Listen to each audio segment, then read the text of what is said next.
એટલે જેની ભેગા બેહો પ્રેમથી બેહો. લગ્ન કરો તો બે માણસ પ્રેમથી. મારામાં મોબાઈલે કઈક ના ઘર ભાંગી નાખ્યા. કોની હાલે વાતું કરતા હતા? તારી માં હારે વાત કરતો હતો. હું પણ યાર મમ્મીનો ફોન હતો યાર. તું બાજુમાં ઝીણો અવાજ સાંભળી ગયા ને વેમ કરો છો યાર. નહીં વેમ ન કરો. જોજો હું ક્યાં વાત લઈ જાઉં. બરોબર વાત પકડી રાખજો. માઇન્ડ હાથમાં આવ્યા છો. પરહનો પાર નથી કાંઈ. મારા આતડિયા કાઢીને મારા ડોકમાં નાખીને સન્માન કરી લઉં તમારું એવું થાય છે. ભરોસાથી મિત્ર હોય તો ભરોસાથી મારો ભાઈબંધ છે. સોણ સાહેબ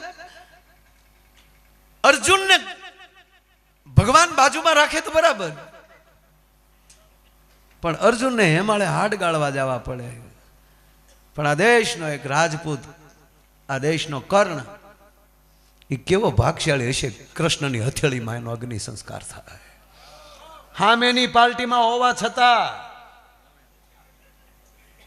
એની તાકાત કેટલી છે.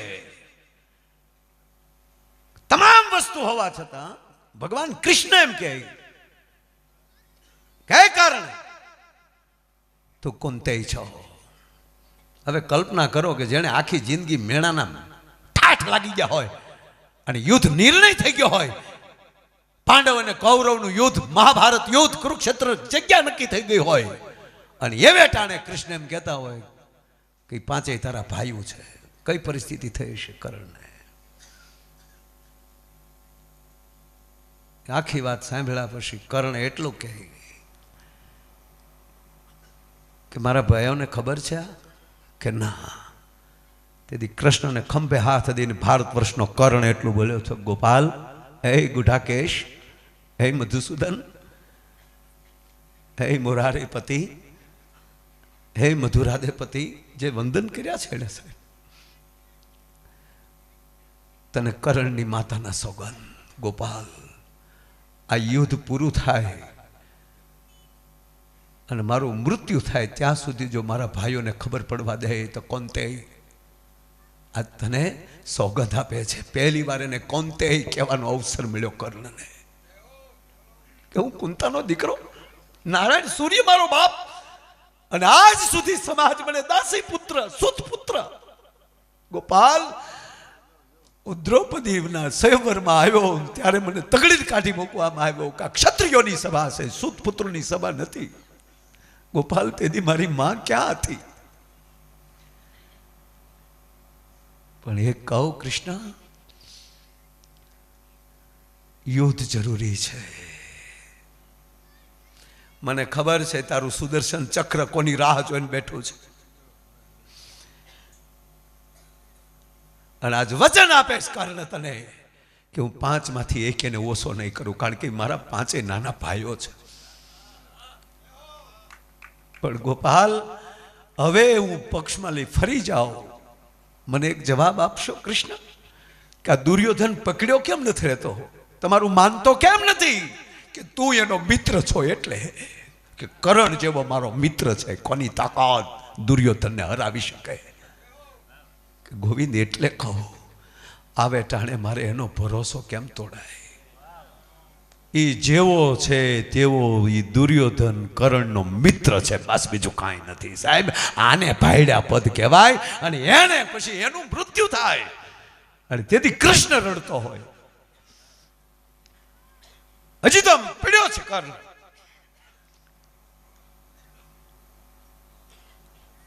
અર્જુન, હા ગોપાલ, હાલો મારે અરે જોવું છે ને કર્ણ હું છે. બે બ્રાહ્મણનું રૂપ ધારણ કર્યું બાપ. 1 જ મિનિટની વાત, વિષય પકડાણો છે એટલે કહું. બહુ હસ્યા છે, થોડીક પીડા પેદા કરજો મારા વાલા. બ્રાહ્મણનું રૂપ ધારણ કરીને ભય પથારીએ પડેલો કર્ણ સાહેબ ભિક્ષાણ દેહી આમ નેજા કર્યા. કા ગોર બાપા થોડાક મોઢા પડ્યા, પણ હવે જવા નહીં દો. સામે પથ્થર પીડ્યો ને, મને આપો ને તો મારા દાંતની અંદર હોનાની રેખ છે એ કાઢીને આપી દઉં. ત્યારે ભગવાન કૃષ્ણ કહે છે બ્રાહ્મણના રૂપમાં, કરણ અમે દાન લેવા આવ્યા છીએ, મહેનતાણું નહીં. તને પથ્થર લઈને આપું તો તે અમને મહેનતાણું કરાવ્યું કહેવાય, દાડી આપી કહેવાય. અને તે દી ભવાનીને યાદ કરી છે કર્ણએ. ઢહડાઈને પથ્થર સુધી પગ્યો છે, પોતાના દાંત ઉપર પથ્થર મારી હાથમાંથી એમ કહેવાય દાંતમાંથી સોનાની રેખ લઈને કીધું, લ્યો ભૂદેવ કે સોનાનું દાન જોવે છે કર્ણ, રક્તદાન નહીં, આમાં ભેગું લોહી છે. કર્ણ સમજી ગયો કે આવ્યો પાછો. શાબાશ ગોવિંદ, મનમાં વિચાર્યું અને ત્યારે બોલ્યો છે, વિવાદે વિષાદે પ્રમાદે પ્રવાસે જલેશાનલે પર્વત શત્રુ મધ્યે અરણે ચરણે સદામાં પ્રપાહી ગતિસ્ત્વમ તમેકા ભવાની. અને છેલ્લી વાર ઊભો થયો કર્ણ સાહેબ. માથું લટકી રહ્યું છે, પાછો માથું ભેગું કરે, પાછું માથાને એમ કહેવાય કે બોકામો બાંધે. અને ઠાય ઠાય ઠાય ઠાય કરતું કર્ણ જેથી બાણ ચડાવ્યું અને પૃથ્વીમાં માર્યું. સાહેબ કર્ણ ગંગા પ્રગટ કરી અને એની અંદર દાંતની રેખ ધોઈને પછી કીધું કે લ્યો ભૂદેવ. અને કૃષ્ણએ જ્યાં લેવા લાંબો હાથ કર્યો ત્યારે એટલું જ કર્ણ બોલ્યો કે હવે તો શત્રુભુજે પ્રગટ.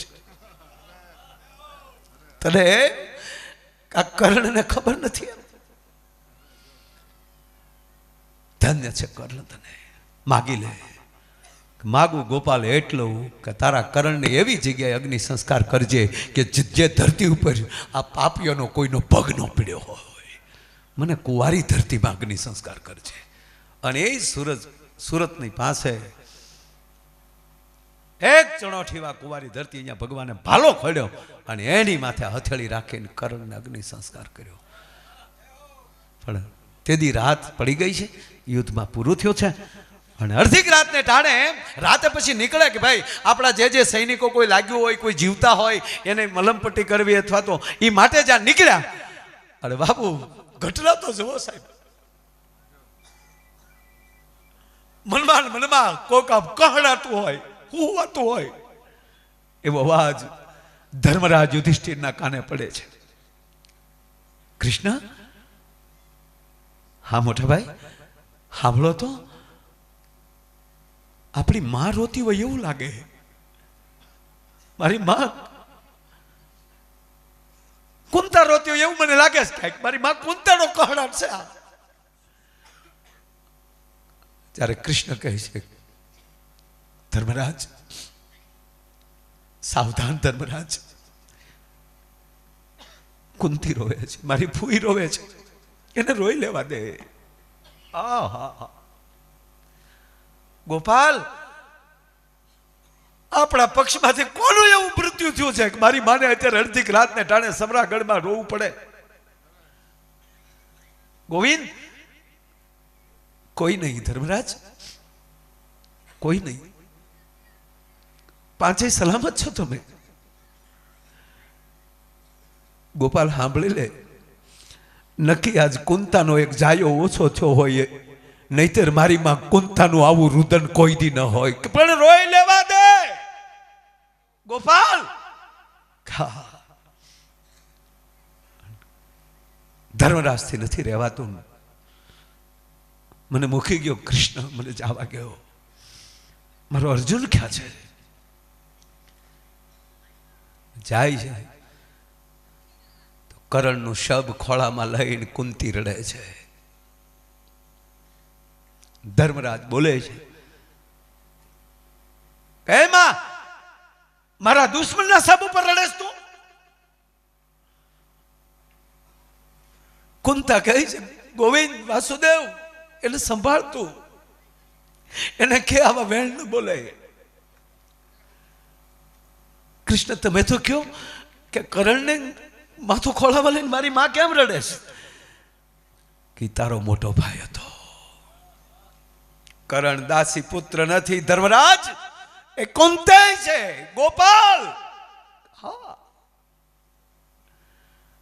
મારી માં કુંતીને ખબર હતી કે હા, પણ તારી જનેતાને કુંવારા કલંક લાગેલું એટલે એ ખાનદાન બાપની દીકરી કહીએ કેમ નહોતી.